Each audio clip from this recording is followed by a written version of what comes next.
नमस्कार, आप सभी का स्वागत है एनएस लाइफ न्यूज चैनल में। मैं राधा देवी ले चलती हूँ कुछ खास खबरों की।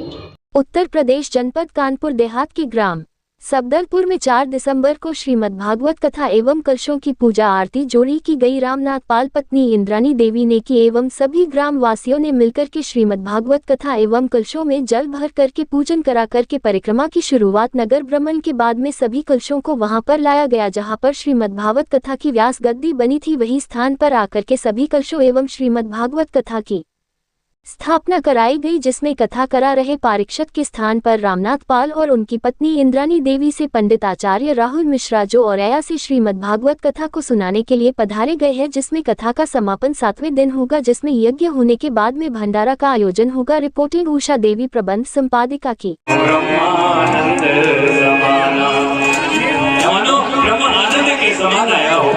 बड़ा प्रसन्न हुए, नाच गाने होने चाहिए, अभी नहीं, अभी 3 और आती है। तब तक क्या हुआ, थोड़ी देर बाद खबर आ गई मछली रानी ने बालक को जन्म दे दिया। बड़ा प्रसन्न हुए। अब क्या हुआ, अब नाच गाना वो अभी नहीं होगा, फिर कब होगा, अभी 2 और बाकी है। शाम को खबर आ गई, क्या खबर आई कि सबसे छोटी रानी ने 2 बालक को जन्म दे दिया। बड़ा प्रसन्न हुए। तो क्या हुआ प्रसन्नता में कि परमानंद पूरी मन राजा कहा बुलाओ बजाओ बाजा।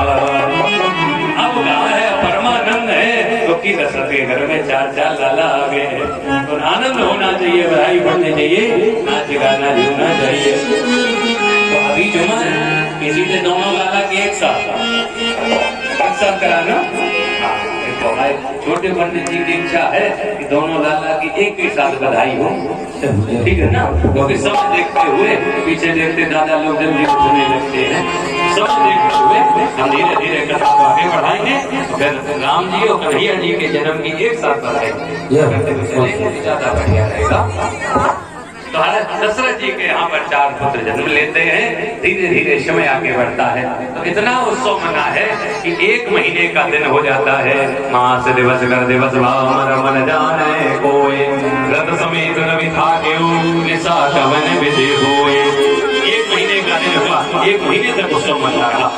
इसके बाद में 4 बालों के नामकरण किए गए हैं।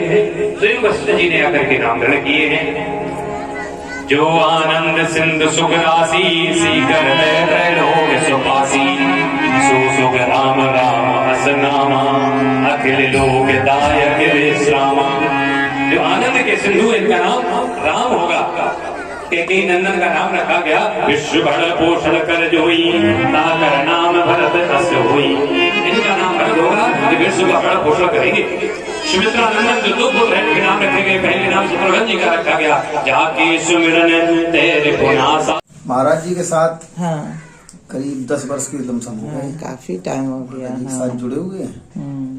बड़ा सिद्धांती मुझे लगे। हाँ, वो है वृंदावन निवास करता हूँ। महाराज जी श्री धाम औरैया से हैं। आचार विचार बड़े अच्छे हैं। तो हमने कि महाराज जी से जोड़ा जाए।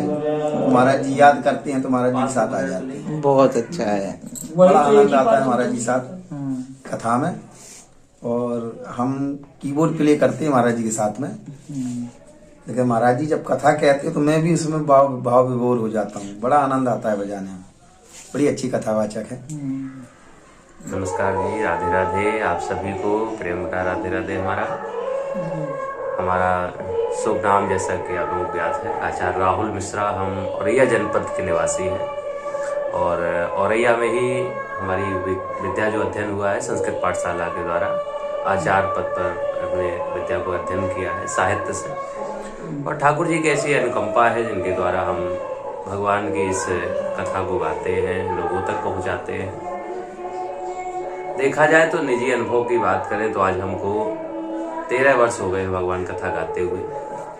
और गाते गाते निजी अनुभव की बात करें तो हमारा एक निजी अनुभव एक यही है, परमात्मा हर परिस्थिति में साथ देते हैं।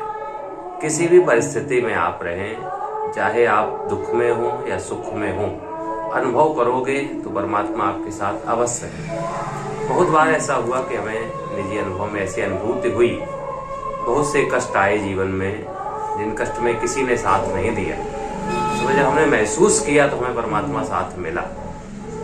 कभी ऐसी परिस्थिति आई कि किसी कारण से धन का भी अभाव, हर तरह का अभाव रहा, एक हताश नहीं होना। जी।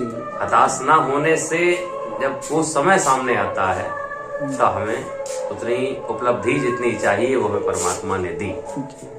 लोग विचार कर लेते हैं कि भगवान हमें कम देते हैं या जितना चाहते हैं, इच्छा उनकी है, वो हमारे लिए जितना उचित समझते हैं उतना हमें देते हैं। हमारी इच्छाएं हैं जो कभी खत्म नहीं होती, जिस कारण से हम अपनी इच्छाओं को कारण आगे सोचते रहते और आगे मिले और आगे मिले। ऐसा नहीं है, जिसके लिए जो लायक है उतना ही दिया जाता है। एक संदेश आपके माध्यम से जरूर देना चाहेंगे। लोग कहते हैं कि परमात्मा कभी हमको दुख भी देते हैं या परमात्मा सुख देते हैं। चाहे दुख हो या सुख हो, ये दोनों एक सीमित मात्र हैं, हर व्यक्ति को सीमित में ही दिए जाते हैं। जी। उदाहरण के तौर पर किसी माँ बाप के 2 बच्चे हो, एक छोटा और एक बड़ा। जब बाजार जाते हैं तो अगर पिता साथ में है, उसके पास 2 झोले हैं, 2 झोलों में वजन है। जी। पिता अपने विवेक के अनुसार बड़े पुत्र को बड़ा झोला देगा और छोटे पुत्र को छोटा झोला देगा। क्यों? वो जानता है कि कौन सा पुत्र कितने लायक, कितना वजन उठाने लायक है, कैसा वो परिस्थिति को निर्वहन कर सकता है। परमात्मा के लिए हम सब संतान हैं, उसी आधार पर वो जानता है कि कितने दुख को उठा सकता है या कितने सुख में ये जी सकता है, तो उतना ही दुख देते हैं, उतना ही सुख देते हैं। ऐसा कुछ नहीं, हमारे कर्म ही हमारे आगे चलते हैं।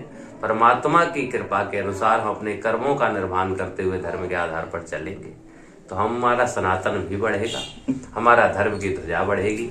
और सनातन और धर्म जब हमारा बढ़ेगा तो हमारा उत्थान तय है, और धर्म को अगर लेकर नहीं चलेंगे तो हमारा विनाश भी होना ये तय है। इसलिए संस्कार को अगर श्रृंगार कर चलोगे तो तुम्हारा उत्थान होता रहेगा, संस्कृति बढ़ती रहेगी। और अगर श्रृंगार को ज्यादा महत्वता दोगे, दिखावा को महत्वता दोगे तो संहार तय है। इसलिए जितना हो सके हमारा सबसे निवेदन यही होगा कि जितना हो सके सब लोग दिखावे की तरफ मत जाएं, अपने आप को पहचाने, अपने अंदर परमात्मा को पहचाने, वो अंदर है। यही हमने आज तक अपने निजी जीवन में अनुभव किया है, यही आप लोगों से कहना चाहेंगे। तो बस इससे हम वाणी को विराम देंगे।